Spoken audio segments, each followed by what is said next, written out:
any case, one of the great things about YouTube is that not only do a lot of people waste a lot of time looking at videos on YouTube, a significant fraction of people waste even more time commenting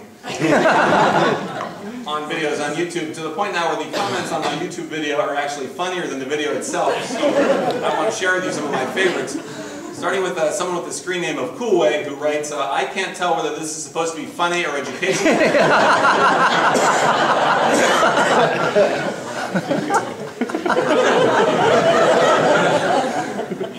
Runner-up is this one, you're funny, and I don't say that to a lot of people. Lots of people are not funny, and lots of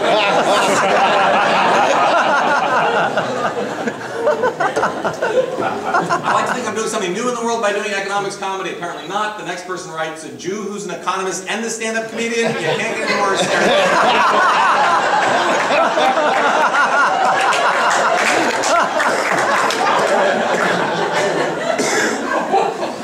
the video is the most stupid man in the world.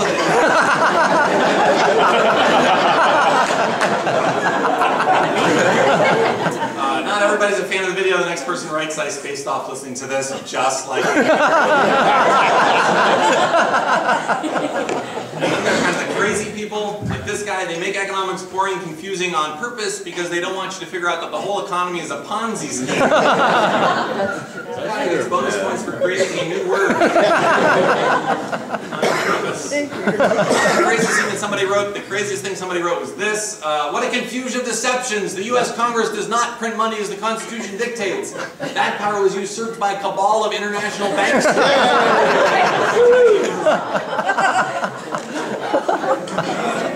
We're talking about the Federal Reserve, which was created in 1913, but I only figured that out because the next thing that he writes is that the Federal Reserve is about as federal as Federal Express.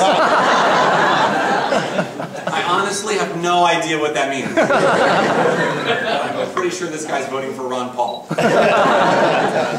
So after this guy writes this nasty stuff about the Federal Reserve on my YouTube comments page, somebody else feels compelled to come to the defense of the Federal Reserve System of the United States on my YouTube comments page. Here's what the next person says. In defense of the Fed, if we got rid of it, we'd still need to replace it with something that does its functions, i.e. printing money and clearing checks. And the first of which the Fed doesn't do, and the second which is a very minor role that the Fed has. So somebody else has to write in and correct this person and say, actually, the Fed doesn't print money. This is like an A+ answer. The Fed controls the money supply by expanding and contracting bank reserves. Then the first person writes back in and says, oh yeah, that's right, thanks.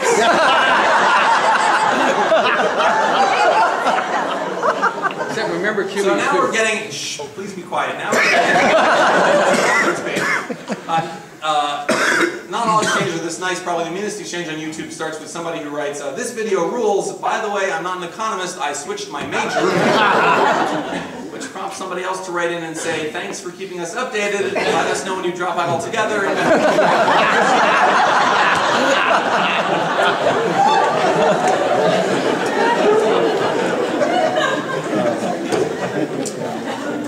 want to come back to this slide here.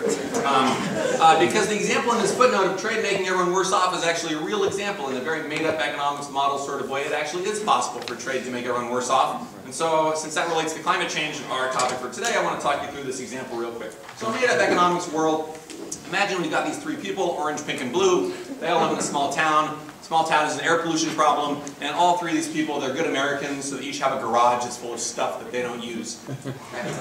So made up story, but now we're going to see some trade. So first, orange is going to sell a lawnmower to pink, and we can imagine that they each get $100 in benefits from that trade. Orange sells a lawnmower for $100 that was just sitting in her garage. Pink would be willing to pay $200, she only has to pay $100, so she gets $100 in net benefits. But when Pink starts using that lawnmower, you get a little bit of air pollution, maybe you can see a little bit of haze around this town. And like I said, made up economic story, maybe we can monetize the health impacts of the air pollution at $80 per person. Right, not just for orange and pink, but also for blue. So the impact on blue is what economists call a negative externality. Right, but note that orange and pink each get $20 in benefits, so they're going to continue to make that trade. Okay, so now we'll see another trade. Pink sells a snowblower to blue. Right, and I'll tell you the same story basically. They get $100 in benefits. Right, Pink from selling a snowblower for $100, so it's just sitting in her garage. Blue would be willing to pay $200. She only has to pay $100. So she gets $100 in net benefits. But when Blue starts using that snowblower, air pollution gets worse, an additional $80 in healthcare costs for everyone. And now we just complete the circle. Blue sells a leaf blower to orange. They get $100 in benefits, air pollution gets worse, an additional $80 in healthcare costs for everyone. And I can just add up any one of these columns. You see that after all three of those trades together, everybody ends up at minus 40. So this is the tragedy of the commons, the prisoner's dilemma, and the economic idea here is that each person's trades are individually rational. If you ask any of these people if they want to take back the trades they made, they'll say no, because each trade they make makes them $20 better off, but altogether the trades end up hurting everybody. If you want to belabor the point and make a connection to climate change, you could, I don't know, like label the people. This is roughly what economists worry about when it comes to climate change. So I'm delighted to have Cliff Mass here to tell you more about climate science, but I'll just show you when I go around and give talks to folks, I just say, hey, I'm going to take 5 minutes out of my comedy routine and tell you about climate change a little bit. Starting with the idea that, hey, if you're a skeptic about climate change, there are a whole bunch of folks in the national security world who are concerned about it, so maybe you should at least give it the time of day. Secondly, what I feel like you really need to know about climate science is that carbon concentrations are going up in the atmosphere. Nobody doubts this, right? Mostly burning fossil fuels, secondarily deforestation. Then we got the greenhouse effect that says that if carbon concentrations go up, temperatures are going to go up. This theory actually predates Al Gore.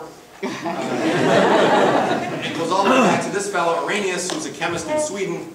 And in 1896, he made the first estimate of how much temperatures would go up if we doubled CO2 in the atmosphere, which we're on track to do late this century. And his estimate from 1896 of about 5 degrees Celsius is still roughly in the range that climate scientists talk about today.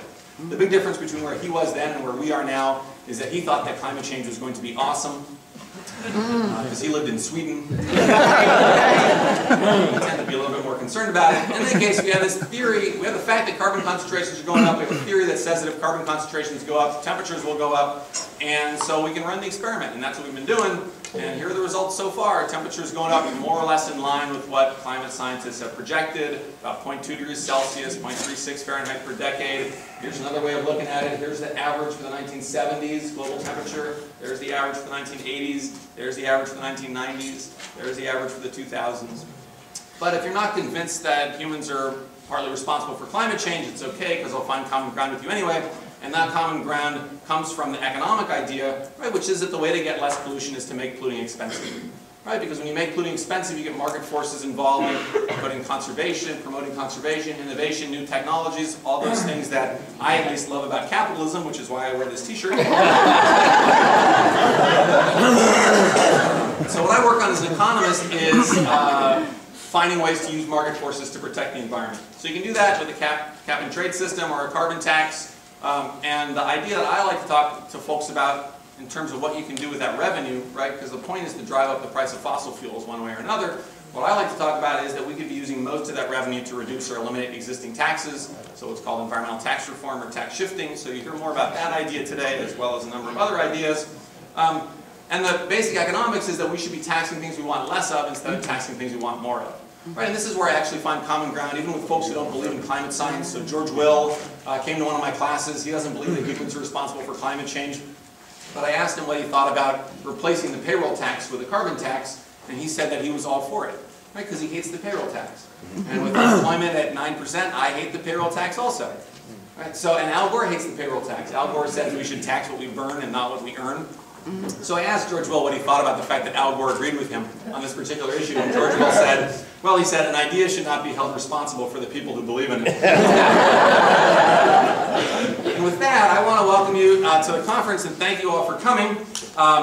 Delighted to have you here today. A bunch of folks have put in a lot of time and effort into making this happen, and I want to thank you for gracing us with your presence.